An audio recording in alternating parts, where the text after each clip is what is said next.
ang accountability, lalo na ang human rights violations at crimes against humanity. Ayon yan kay Renato Reyes ng Bagong Alyansang Makabayan. Paliwanag naman ni Human Rights Watch Senior Researcher Carlos Conde, maaring gumamit ang ilang bansa ng mga ibang paraan para pilitin ang Marcos administration na makipagtulungan sa ICC. Isa na rito ang Generalized Scheme of Preferences Plus o GSP Plus, kung saan nakikinabang ang Pilipinas sa tariff perks mula sa European Union.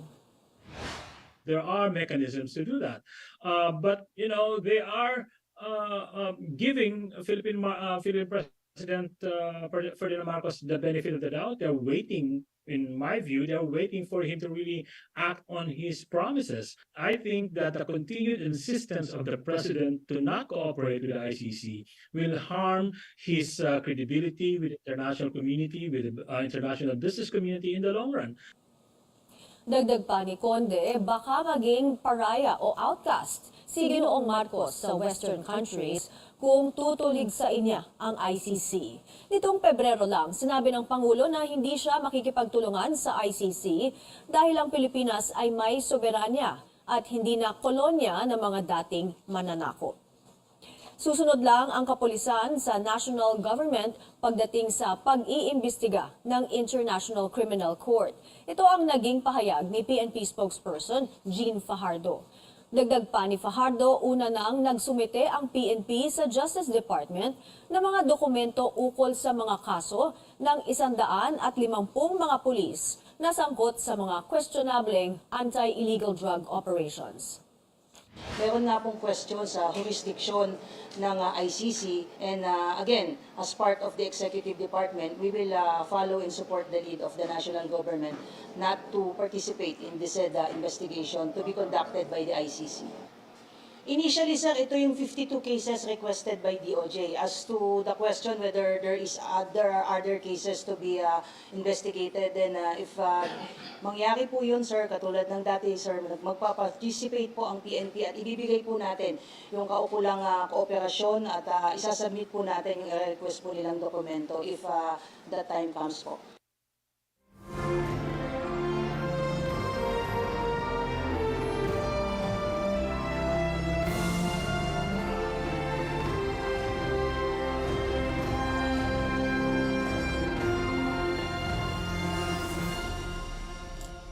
Puspusan ang paghahanda ng Kamara para sa ikalawang State of the Nation Address ni Pangulong Bongbong Marcos. Simula bukas, lalo pang hihigpitan ang seguridad sa batasang pambansa. May ulat si Zian Arcangel.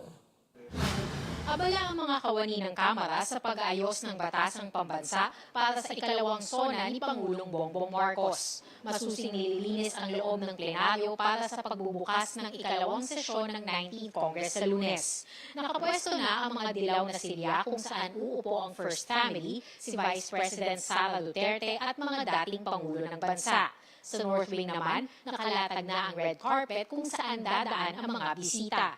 Sa likulang bahagi ng batasan, nagsasanay ang mga unipormadong kawani para sa pagdating ng mga convoy.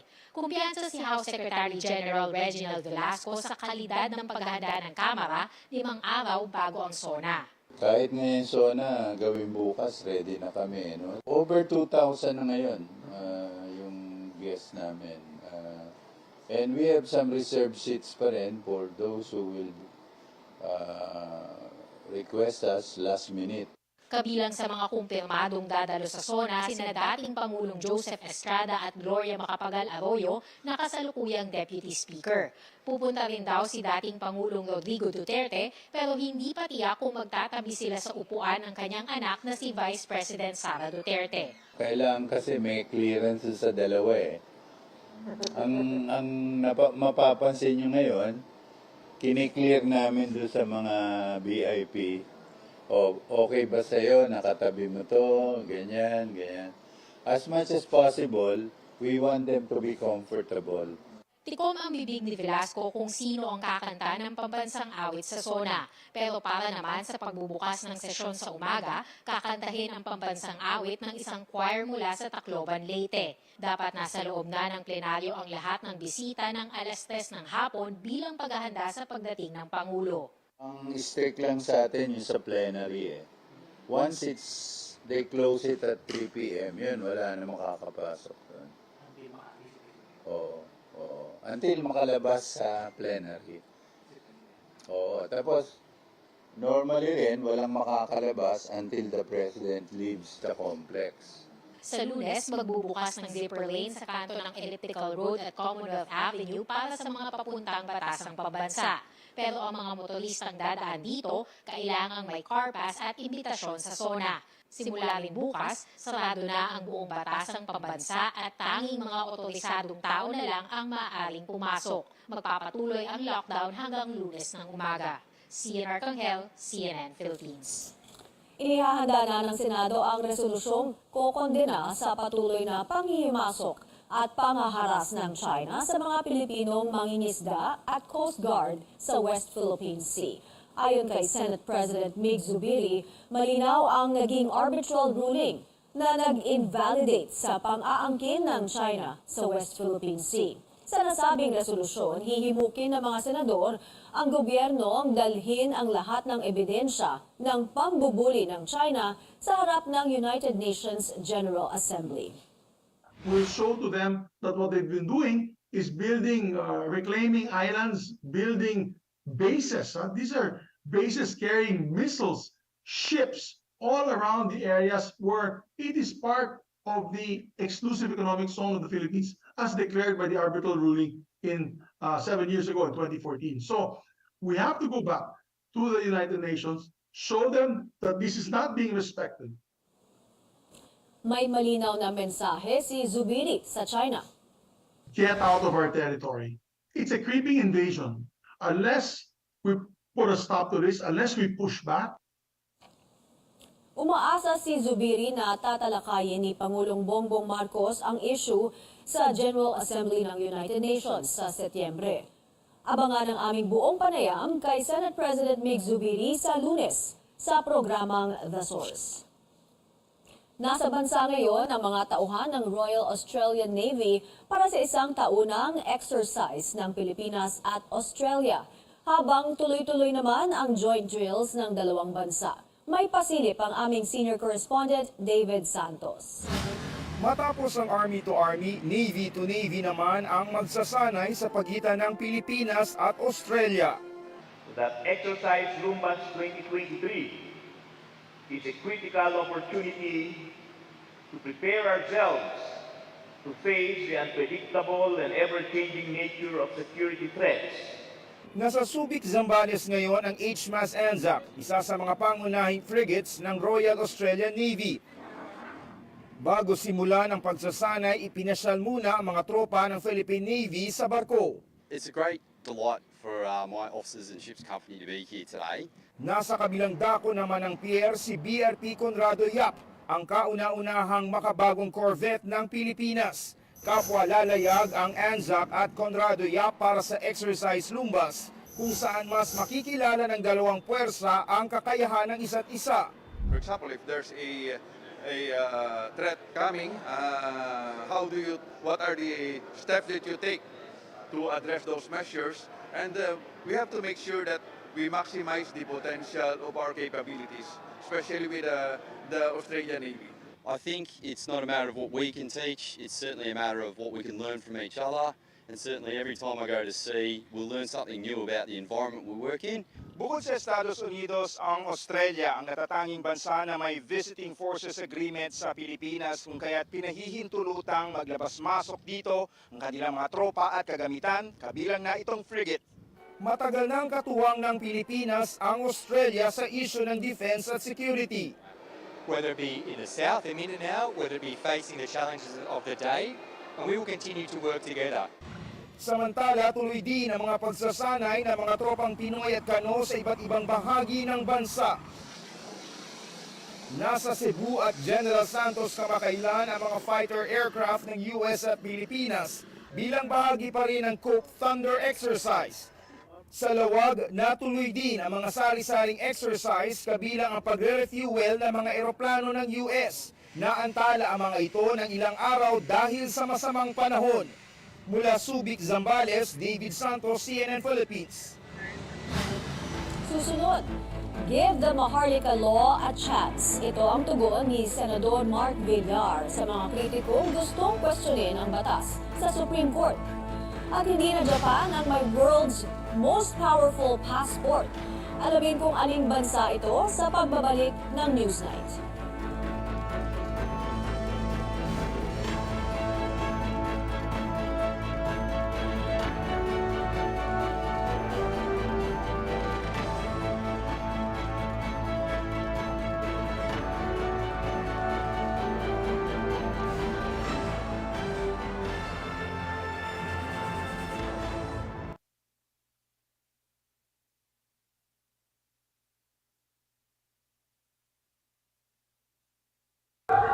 Maayong adlaw mga kaigsunan, ilabi na sa atong mga ginikanan. Isip inyong Regional Director sa Department of Health dinhi sa Northern Mindanao, kini si Dr. Jose Liacuna Jr. Nag-auhag kaninyo mga bakumama o papavaksin. Siguraduho nato nga luwas ang atong mga chikiting sa polio, rubella o tetanus. Ang atong supplemental immunization activity nga mao ang chikiting luwas sa dugang bakuna batok polio, rubella o tetanus nagpadayo na. Atong protektahan ang atong mga chikiting nga nag-edad 0 paingon sa 59 kabulan kontra sa polio o 9 up to 59 kabulan kontra rubella o tetanus. Ato silang babakunahan aron chikiting luwas. Alang sa kasayuran o mga pangutana sa mga adlaw schedule sa pagpamakuna, dangop sa pinakaduol nga health center sa atong lugar. Magpabakuna na! Sulong kalusugan para sa healthy Pilipinas.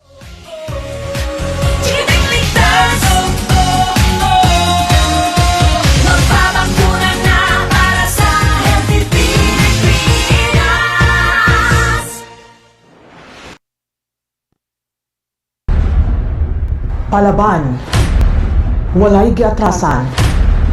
Tanan patas nga tukion o paminawon, mapolitika man o iskutanan sa kinaiyahan, edukasyon, panglawas, sa turismo ug daghanan panguban, apil na sa pamilya. Susan live Martes o Huwebes matag semana alas 7 paingon sa alas 8 sa gabi. Walay mabiyaan sa opinyon man o baruganan, mabata ka man o hangtong, walay generation gap.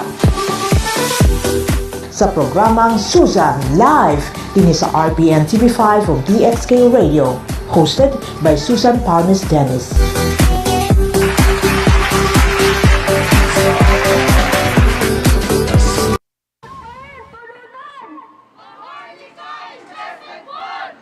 Habang nagpaplano ang ilang grupo na questionin sa Korte Suprema ang Maharlika Investment Fund Act, umapila ang ilang senador na bigyan muna ng pagkakataon ang ehekutibo na ipatupad ang bagong batas. Sabi ni Senador Mark Villar na siyang nagsulong ng Maharlika Bill sa Senado, karapatan nino man na maghain ng reklamo laban sa batas. Pero, let us give this law a chance. It was overwhelmingly approved by the houses of Congress. It was endorsed by the President. It was a priority bill. sa tansya ni Senate President Mig Zubiri, aabuti ng 5 taon bago maramdaman ng taong bayan ang mga benepisyo mula sa paglago ng investments.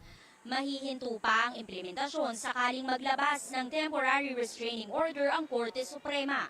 In my opinion, let's not delay the bill. Let us just work for the success of Maharlika. Sa programang The Source, umapela si Zubiri na wag na sanang palakihin ng mga kritiko ang issue tungkol sa magkaibang prescription period na nailagay sa third reading copy ng Maharlika Bill. Aminado siyang nagkamali ang Senate Secretariat pero naayos na raw ito at hindi sapat para ibasura ang batas. let's not make a mountain out of a molehill kasi there was no intent to sabotage or destroy the essence of the bill. Sinalag naman ni Villar ang issue tungkol sa posibleng paglagak ng pension funds sa mga proyektong popondohan ng Maharlika Fund. Sabi kasi ng minorya sa Senado, tila iniikutan lang ang probisyon na nagsabing bawal mag-invest sa Maharlika Fund ang SSS, GSIS at iba pang katulad na GOCC. Basically, they cannot invest in Maharlika, but if Maharlika invests in something like government T-bills, halimbawa, hindi naman logical na bawal na yung mag-invest sa T-bills I don't think that should be a point of concern for us. Ani Zubiri at Villar, pwede namang irekomenda ng Kongreso na huwag ituloy ng Maharlika Investment Corporations ang ilang investments kung nakikita nilang pwede itong malugi. Wala namang perfect analysis, pero more or less, alam na namin kung ano yung magiging foot traffic o ano magiging vehicular traffic sa isang project, sa isang tulay, sa isang kalsada. Pero kung naniniwala siyang kikita ang Maharlika Fund, i-advise niya ba ang Villar Group of Companies ng kanyang pamilya na mag-invest dito? I cannot speak for the company. Hindi naman ako involved. Baka tanongin mo na yung kuya ko, generally na lang. I think magandang investment po ang, para sa akin, sa nakikita ko ngayon, magandang investment po ang Maharlika. Ani Villar, pwede rin mag-invest sa Maharlika Fund ang maliliit na negosyante, pero kung paano, malalaman daw sa implementing rules and regulations na ginagawa ngayon ng Finance Department. Inaabangan din kung sino ang magiging President and CEO ng Maharlika Investment Corporation na siyang mamamahala sa pondo. Amor Santos, CNN Philippines. Pinasalamatan ni Pangulong Marcos ang Foreign Affairs Department sa pulidong pag-aasikaso sa kanyang mga biyahe sa ibang bansa. Pinunya niya ang himik na pagtatrabaho ng mga ito sa kabila ng mahihirap at komplikadong sitwasyon. Sinabi ito ni Marcos sa pagdiriwang ng 125th anniversary ng ahensya sa Malacanang. And I'm very, very happy to be able to stand here before you and say that thanks to your very hard work, very skilled work, the great experience that you bring to bear, these trips that we have taken have been quite successful because they have been so well put together. When I get there, I'm properly briefed, I have good information, maayos ang takbo. All I have to do is make papogi to everybody because you did my job, that legwork for me already. Handang tulungan ng Germany ang Pilipinas para sa pagsasanay ng mga health worker at seafarer, lalo na tumataas ang demand sa kanila. Narito ang interview ni Tristan Nodalo sa German Ambassador to the Philippines. Germany ang isa sa mga bansa sa Europa na mataas ang demand pagdating sa healthcare workers, lalo na sa Pinoy nurses. Sa panayam ng CNN Philippines kay German Ambassador to the Philippines Anka Reifenstuhl, sinabi niyang mataas ang respeto at pagpapahalaga ng German government sa Filipino health workers. Social security, the integration courses we offer, the opportunity to bring your family, the very good network when it comes to school and healthcare situation and security for the family. So I think Germany has become a welcoming place. Nasa 2,000 health workers ang kailangan ng Germany kada taon. Pero paglilinaw ng naturang bansa, hindi nila planong dumagdag sa problemang brain drain. Ang brain drain ay isang phenomenon kung saan umaalis sa bansa ang mga professional at highly skilled workers. The German government, Germany, will only work with other countries and recruit from other countries where we will not get into the risk of a brain drain. The Philippines trains more nurses or healthcare workers than the number that is required here in the Philippines. Handa rin ng Germany na mag-contribute para sa training at edukasyon ng health workers sa Pilipinas. The approach is that we train, in this case it's the healthcare workers, for their job. And they can then decide whether they want to migrate or whether they continue to work in the healthcare sector here. So I think it's a win-win situation. Nagbukas din ng maraming oportunidad para sa Pinoy seafarers sa Germany. how else can we better improve the seafaring industry in the Philippines? We were all really happy when the decision came out that the certification, the EMSA certification for the Filipino seafarers, it's also something that puts more pressure on both of us, both of our countries to continue our work. Malinaw din ang prioridad sa pagitan ng Germany at Pilipinas lalo na pagdating sa climate change at renewable energy. Renewable energies is a sector that is really very interesting to invest here, solar but also wind. We have finalized and signed the Transcend project. I think it's the largest, the biggest one we ever did with 2.2 billion peso project. Transcend aims to support the Philippines in achieving its international climate commitments. Malaki daw ang potensyal ng Pilipinas para sa German investors. Posibleng maging market ang Pilipinas ng ilang German companies pagdating sa cosmetic, waste management at lalo na sa BPO industry. Tristan Udalo, CNN Philippines. Balita sa ibang bansa, kasalukuyang nakadetine sa North Korea ang isang US Army soldier matapos niyang tumawid sa border nito mula South Korea. Kusang loob at walang authorization ang pagtawid ng sundalo sa border habang siya'y nasa isang joint security area tour. Pababalikin na sana siya sa US matapos niyang humarap sa disciplinary action dahil sa kasong assault. Ayon sa isang US official, wala namang indikasyon na gustong mag-defect ng sundalo sa North Korea.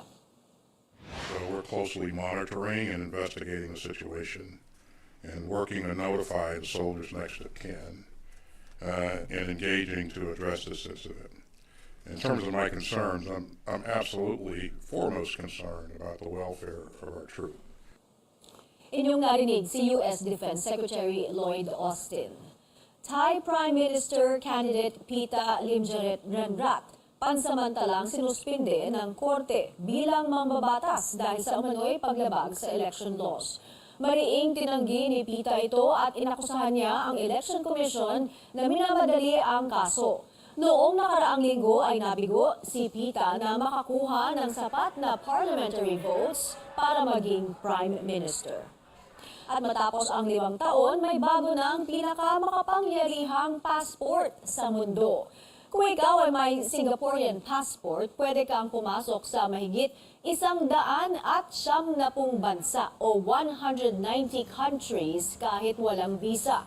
Ayon yan sa Henley Passport Index, kung saan ang dating number 1 na Japan ay pangatlo na lamang. Nasa ikalawang pwesto naman ang Germany, Italy at Spain.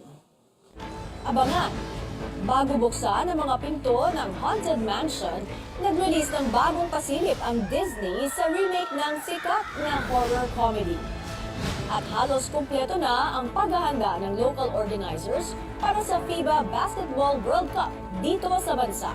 Ang detalye niyan sa pagbabalik ng Newsnight.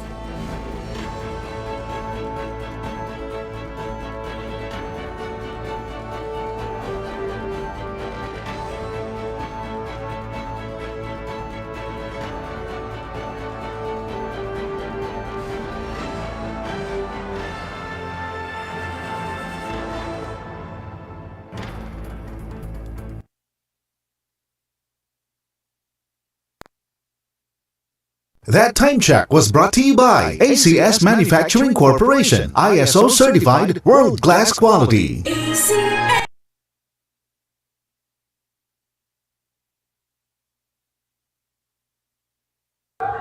Maayong adlaw mga kaigsunan, ilabi na sa atong mga ginikanan. Isip inyong Regional Director sa Department of Health dinhi sa Northern Mindanao, kini si Dr. Jose Liacuna Jr. Nag-auhag kaninyo mga bakumama o papavaksin. Siguraduhon nato nga luwas ang atong mga chikiting sa polio, rubella o tetanus. Ang atong supplemental immunization activity nga mao ang chikiting luwas sa dugang bakuna batog polio, rubella o tetanus nagpadayo na. Atong protektahan ang atong mga Chikiting nga nag-edad 0 paingon sa 59 ka bulan kontra sa polio og 9 up to 59 ka bulan kontra rubella og tipdas. Ato silang pabakunahan aron chikiting luwas. Alang sa kasayuran o mga pangutana sa mga adlaw or schedule sa pagpamakuna dangop sa pinakaduol nga health center sa atong lugar. Magpabakuna na! Sulong kalusugan para sa healthy Pilipinas.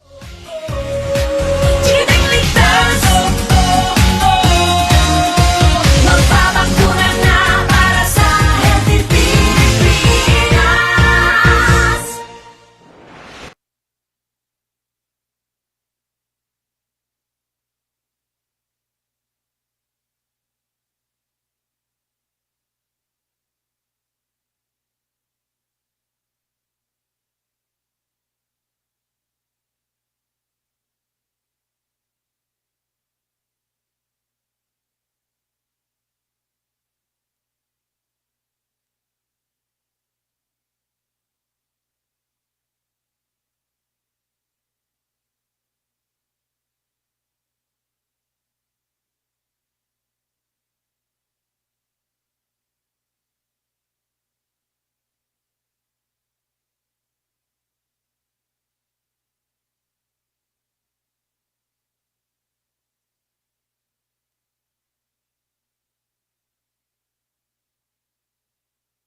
Ito ang Newsnight sa CNN Philippines. Ako po si Mai Rodriguez.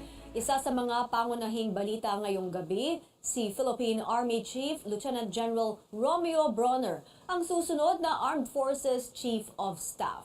Higit 3 dekada nang nasa militar si Bronner simula nang nagtapos bilang number 2 sa Philippine Military Academy Makatao Class of 1989. Ilan sa kanyang mga hinawakang pwesto ay ang pagiging Public Affairs Chief ng Philippine Army, Armed Forces Spokesperson at Commander ng 103rd Infantry Brigade matapos ang Marawi Siege noong 2017.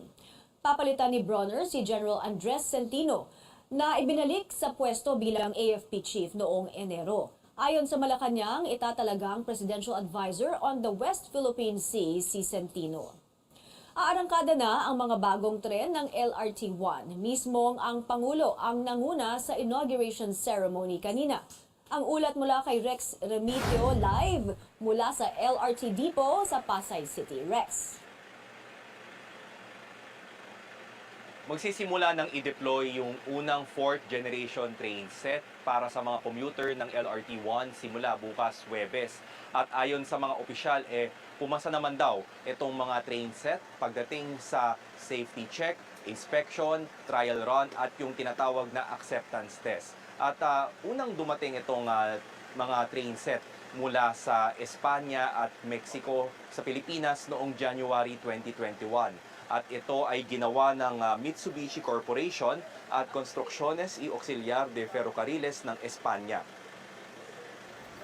This commitment that you have shown to enhance the capacity of the LRT-1 by increasing the number of LRVs, we will be able to now aid in easing traffic congestion as well as mitigating air pollution caused by vehicles plying the roads of Metro Manila.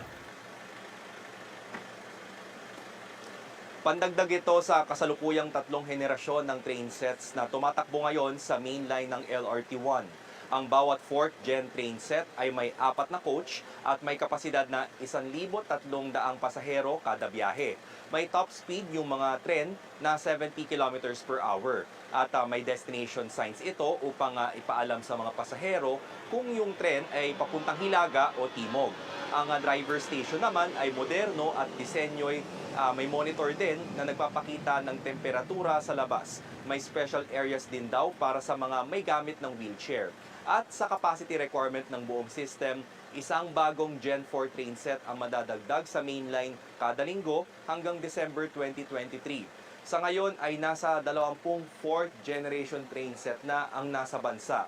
At yung nalalabing 10 train set ay inaasahang darating mula Mexico simula November 2023 hanggang February 2024. At inaasahan yung deployment ng lahat ng train set ay matatapos pagdating ng 4th quarter ng 2024 kasabay ng pagbubukas ng LRT1 Cavite Extension Project. Balik sa iyo, May. Maraming salamat, Rex Remitio, nag-uulat.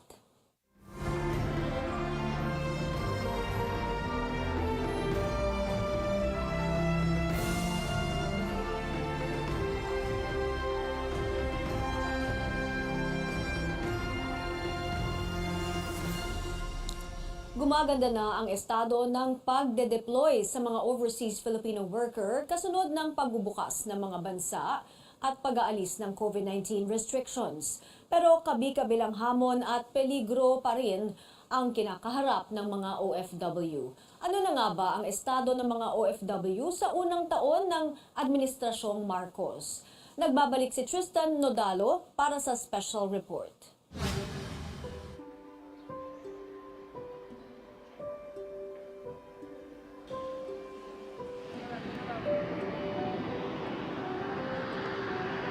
Bawat Pilipino sa ibayong dagat na nagsasakripisyong lisanin ang kanyang pamilya sa Pilipinas upang maghanap buhay ay nararapat lamang magkaroon ng pamahalaang natatawag nilang tahanan. Sa panimula ng Administrasyong Marcos, opisyal ding binigyang pansin ng mga Overseas Filipino Worker o OFW sa pamamagitan ng Migrant Workers Department. Unang inilunsad ang One Repatriation Command Center na naging sumbungan ng mga OFW at kanilang mga pamilya sa oras ng kagipitan. May feedback naman kami na actually mas mabilis ngayon. Isinusulong din ang digitalization para sa mas mabilis sa pagproseso ng mga requirement ng mga OFW tulad ng Overseas Employment Certificate. Sa datos ng DMW, posibleng nasa 2 milyon ang luluwas ng mga Pilipino para magtrabaho abroad ngayong taon. And we'll continue to foster stronger ties with countries that host our migrant workers. Pero nalalagay din sa peligro ang buhay ng ating mga kababayan sa ibayong dagat, tulad noong sumiklab ang gulo sa kabisera ng Sudan. Grabe ang nervyos talaga. Tapos may mga trauma na kami. Ang mapinsalang magnitude 7.8 na lindol sa Turkey Ayaw naming bumalik muna sa bahay kasi may mga aftershock pa.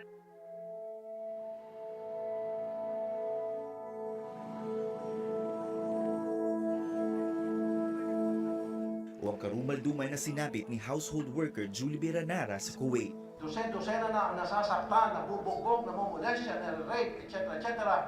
I think it's about time that the Kuwaiti government should really apologize.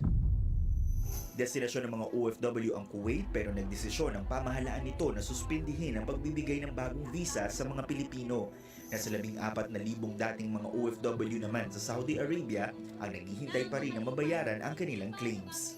Unti-unti naman daw nagbubukas ang iba't ibang labor market para sa mga manggagawang Pilipino. Sa Asia, in demand ang health workers sa Japan at Singapore. Sa Middle East naman, 1 milyong Pilipino ang maaaring kunin ng Saudi Arabia sa susunod na 2 taon. May job opportunities din sa United Arab Emirates, Oman at Qatar. Sa Europa, may mga pangangailangan din para sa mga OFW sa Germany, Hungary, Romania at Austria. Bukas din ang Canada at Estados Unidos para sa mga Pinoy worker. Nabunutan naman ng tinik ang nasa 50,000 seafarer matapos kilalanin ng European Union ang kanilang mga certificate na galing Pilipinas. Pero para sa ilang mga OFW group, hindi paramdam ang malaking pagbabago sa usaping proteksyon at kapakanan ng mga OFW. Apela nila sa kasalukuyang administrasyon, umisip ng mga paraan para magkaroon ng oportunidad para hindi na lumuwas at maging last resort na lang ang pangingibang bansa. Tristan Nodalo, CNN Philippines. Tumutok sa special coverage ng CNN Philippines para sa ikalawang State of the Nation address ni Pangulong Bongbong Marcos. Inalahad ng Pangulo ang mga natupad na mga programa ng kanyang administrasyon at ang plano niya para sa susunod pang 5 taon sa panunungkulan. Mapapanood din ang muling pagbubukas ng sesyon ng Senado at ng Kamara. Sa July 24 yan, simula alas 6 ng umaga. Mamayang alas 8 ng gabi, panoorin ang Politics as Usual kasama ang aming senior correspondent at anchor Ruth Cabal at mga panauhin ng transportation sector. Tatalakayin nila ang napipitong strike sa araw ng SONA at ang PUV modernization. Dito lamang yan sa CNN Philippines.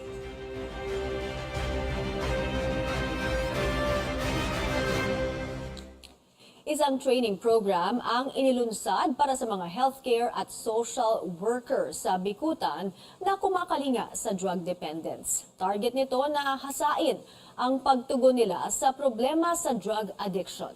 Ang detalye sa report ni Catherine Cruz.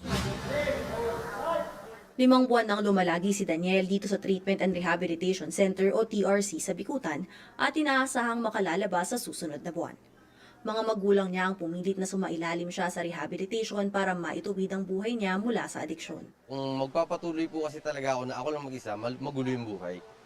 So, mas pinili ko na magkaroon ng connection sa ganitong pamamaraan, at least para maayos ko yung behavior ko and yung personality ko. Para mabigyan ng nararapat na pag-aalaga at tulong ang mga nagre-recover na pasyente, naglungsad ang TRC Bikutan ng addiction training programs para sa mga doktor, nurse, psychologist at social worker. Sisimulan ito sa nasabing TRC at isasangguni sa Health Department kung ipatutupad din ito sa iba pang pasilidad sa bansa. That's the goal of the center. If we may not be able to build, at least we will capacitate staff at palalakasin natin ang ating non-residential outpatient and community treatment. Kasi nandoon ang mga majoridad ng mga pasyente natin. Ayon sa mga rehabilitation employee na gagamit ito, malaking tulong ito sa kanila. This will give us guidance and also to standardize the care that we will be giving to our patients para din syempre makapagbigay kami ng holistic approach sa mga pasyente natin. For us to be equipped and effective, kung meron tayong addiction training, makakatulong yun kung ano ba yung mga proper intervention para matulungan yung patient. Sa tala ng Dangerous Drug Board, nasa 1.6 milyong Pilipino ang tinatayang gumagamit ng iligal na droga, habang higit 3,800 ang ini-admit sa mga treatment and rehabilitation facility. Inamin ng Health Department na may kakulangan pa sa mga TRC sa bansa. Sa ngayon, nasa 32 pa lang ito. Batay kasi sa Comprehensive Dangerous Drugs Act of 2002, dapat ay may isang drug rehabilitation center sa bawat probinsya. Ang buong Pilipinas, hindi naman po lahat ng kada probinsya ay may TRC. Subalit, ang ating referral network sa ating mga TRCs na located sa iba't ibang parte ng Pilipinas ay gumagana. Dahil may kakulangan sa TRC, tinataasan naman daw ang bed capacity ng mga facility. Pero kailangan pa rin ng dagdag na suporta pinansyal sa pag-develop ng mga ito. Catherine Cruz, CNN Philippines.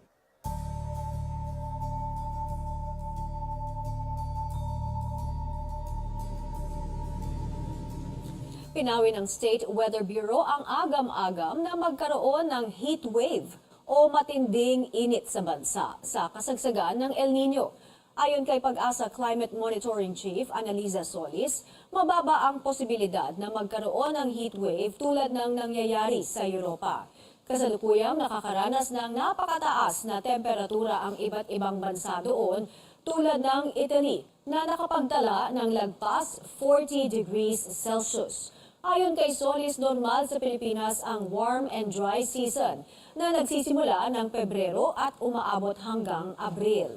Dagdag niya, mainam na bantayan ang temperatura sa bansa, lalo sa pagsapit ng El Nino na inaasahang mararamdaman sa Disyembre. Nauna nang sinabi ng Pag-asa na ang darating na taon ay posibleng maging isa sa pinakamainit on record. Kung titingnan natin yung mga nangyayari sa temperate countries yun, so napakataas ng temperature differences ng minimum and maximum. Nandito tayo sa tropical countries na talagang natural na warm and humid tayo, pero yung ganong mataas na pagitan ng pagtaas ng temperature, hindi naman po gano'n na matatawag natin heat wave siya. But then, during warm and dry season in the coming year, next year, possible yung mga sunod-sunod na maiinit na temperatura.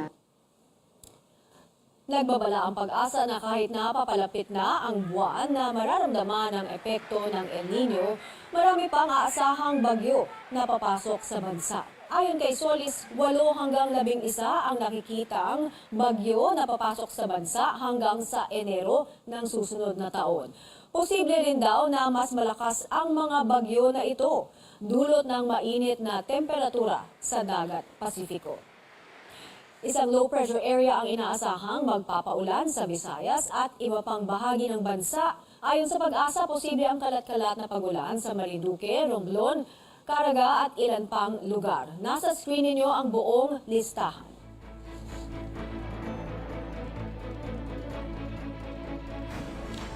Magandang panahon naman ang maaaring malanasan sa mga nalalabing parte ng bansa. May posibilidad lamang ng isolated rains dahil sa buntot ng LPA at localized thunderstorms. Sabi rin ng Pag-asa, posibleng maging bagyo ang LPA sa loob ng 24 hanggang 48 hours. Tatawagin itong Egay kapag naging bagyo. Sa Cebu City, ilang tao ang nailigtas mula sa pagguho ng lupa at pagbaha dahil sa malakas na ulan. Kasama riyan ang 8 na nasa ilalim ng Forbes Bridge kagabi na nailigtas mula sa tumataas na tubig. Sa Barangay Capitol site, 6 na tao ang inilikas mula sa isang bahay matapos ang isang landslide. Sa pagtama ng pandemya, kalamidad at iba pang krisis, importante sa negosyo ang maging matatag. Ang mga maliliit na negosyante o MSME sa bansa, kanya-kanyang diskarte para mapalakas ang kanilang kabuhayan. Ang detalye sa report ng aming senior correspondent, Lois Calderon. Galing sa dagat ang tubig na pampuno ng swimming pool na ito sa Mualbual, Cebu.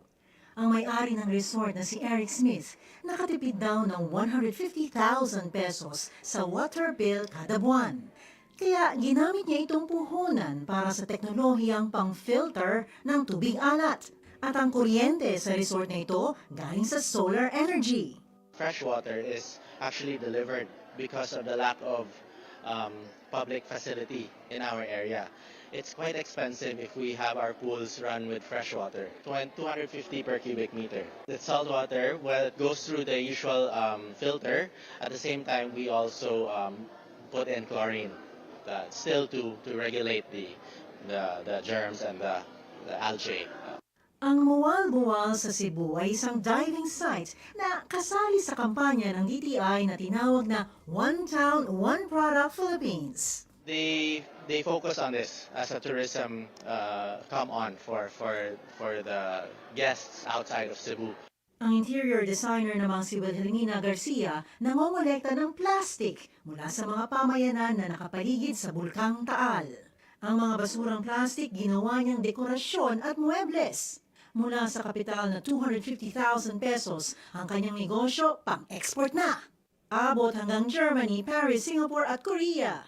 Simula yun na tinuruan ko sila how to segregate their waste properly on household basis kasi yung bad habits nga nila of throwing their trash on the lake o kaya sinusunog, kailangan mabago yon. Maliit man sila, pero ang kanilang negosyo sustainable at magandang halimbawa sa iba.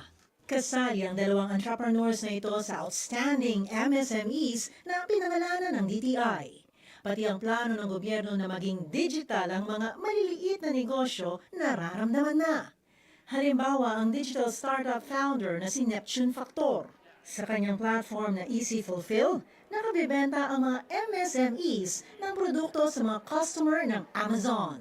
Umabot na ang mga transaksyon ng 5 milyong piso. We're able to help Filipino MSMEs to be able to sell in Amazon 3 to 5 times of their local price. So from turmeric, mango, dried mangoes, pili nuts, even chili sauce, hot chili sauce from Cagayan de Oro are now selling well in Amazon. Mula pandemya, pagbabago sa klima, krisis sa kuryente at tubig man, ang mga maliliit na kabuhayan na ito nagiging malikhain upang ang negosyo sustainable at mabuti ang epekto sa pamayanan man o kapaligiran. Lois Calderon, CNN Philippines.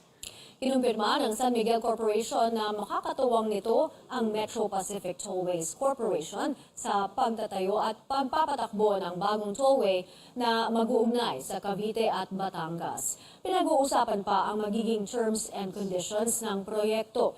Ang SMC, ang operator ng Tarlac Pangasinan La Union Expressway o TPLEX, Southern Tagalog Arterial Road, South Luzon Expressway, Skyway System at NAIA Expressway. Kabilang naman sa mga ino-operate ng MPTC ang North Luzon Expressway at Subic-Clark-Tarlac Expressway. Susunod, Pinoy teen tennis star Alex Ayala wagi sa doubles event ng isang torneo sa Spain. At award-winning singer Rachel Ann Go magbabalik teatro sa Manila staging ng musical na Hamilton. Manatiling nakatutok sa Newsnight.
Sky News Night sa CNN Philippines, isang matagumpay na homecoming para sa Gilas Pilipinas Girls. Nagkampiyon ang koponan sa FIBA Under-16 Women's Asian Championship sa Amman, Jordan.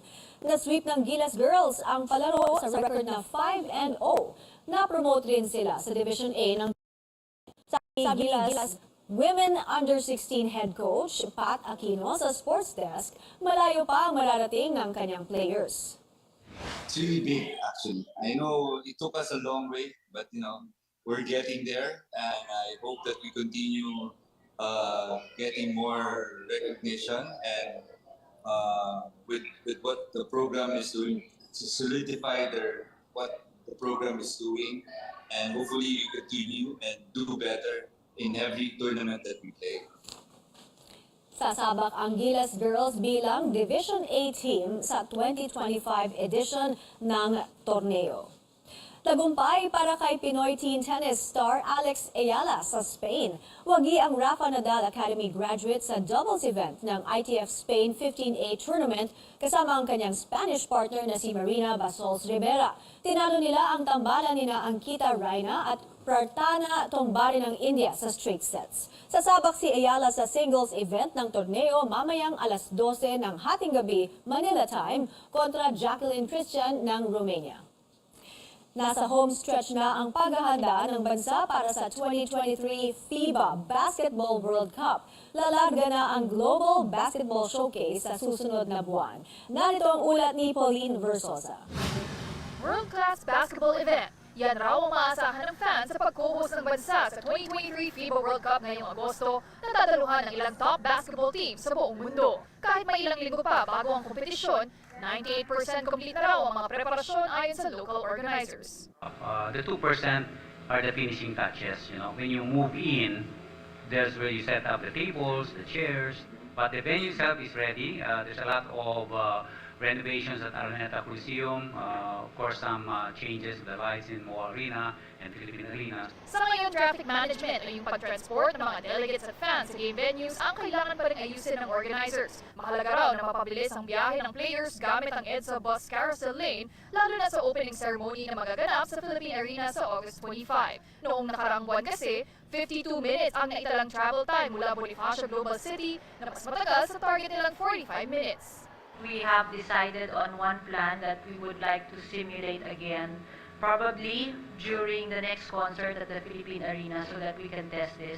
This morning, there were a lot of commitment made, not just by the LTO or the MMDA, but even the LGUs around Philippine Arena. The PSC also is writing a letter to Malacanang to actually declare August 25 a holiday para less traffic also. Inaasahang darating sa bansa ang iba't ibang national teams mula August 17. Kabilang na dyan ang pinaka-inaabangan ng fans na Team USA. Magsisilbing practice venues ang Rizal Memorial Complex at ang PhilSports Arena sa Pasig City. Inaasahan na rin ang pagdalo ni Pangulong Bongbong Marcos sa pagbubukas ng World Cup. He will be the one to really toss the ball, handle the ball toss, for the Gilas and to be the Dominican Republic team. Magaganap ang FIBA World Cup mula August 25 hanggang September 10. Pauline Versosa, CNN Philippines. Abangan ang panayam ni Sports Desk anchor Andre Felix, kina Raider Shine, Elasto Painters head coach Yeng Yao at import Ange Kwame. Ibabandera ng Raider Shine ng Pilipinas sa 42nd Jones Cup sa Taiwan sa Agosto. Tutukan yan mamayang alas 8:30 ng gabi. Sa wakas, maraming Pinoy Hamilton fan na ang makakapanood ng performance ni Rachel Ann Go bilang si Eliza sa sikat na musical na Hamilton. Yan at iba pang showbiz updates, hatid ni Sam Saduani. Sam. May magbabalik theater stage ang award-winning singer na si Rachel Ann Go bilang bahagi ng cast ng Hamilton musical sa Maynila. Gagampanan ni Rachel ang character ni Eliza, ang asawa ng founding father ng Amerika na si Alexander Hamilton. Hindi na ito bago para sa actress na siya rin gumanap na Eliza noong 2017 hanggang 2019 sa West End sa London. Pero kabado pa rin daw si Rachel dahil first time niyang isa sa buhay ang character sa harap ng Pinoy audience. Mixed emotions, I'm so excited because finally I'll be able to go home and share this amazing musical with our kababayans. And also I'm so nervous because I just literally gave birth and I'm like, can I still do this role? Can I still sing it? Mapapanood ang Hamilton sa Pilipinas simula sa Setyembre. Abangan ang buong panayam kay Rachel bukas alas 6 ng umaga sa New Day dito lang sa CNN Philippines.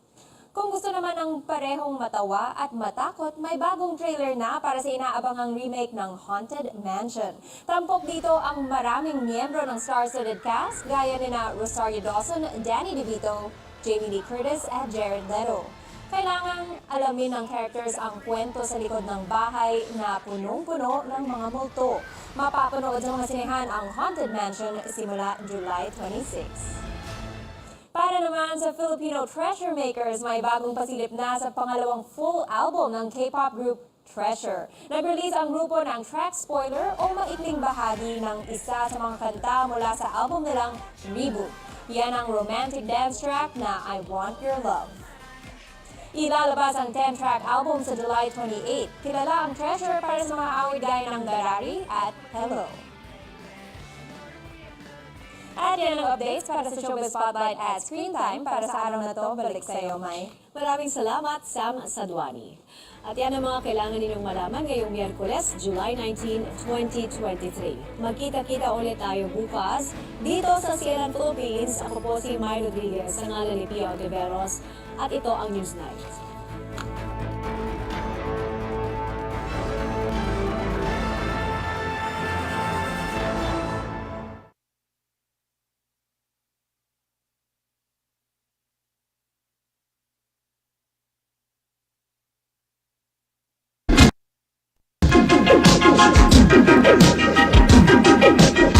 RPN Radio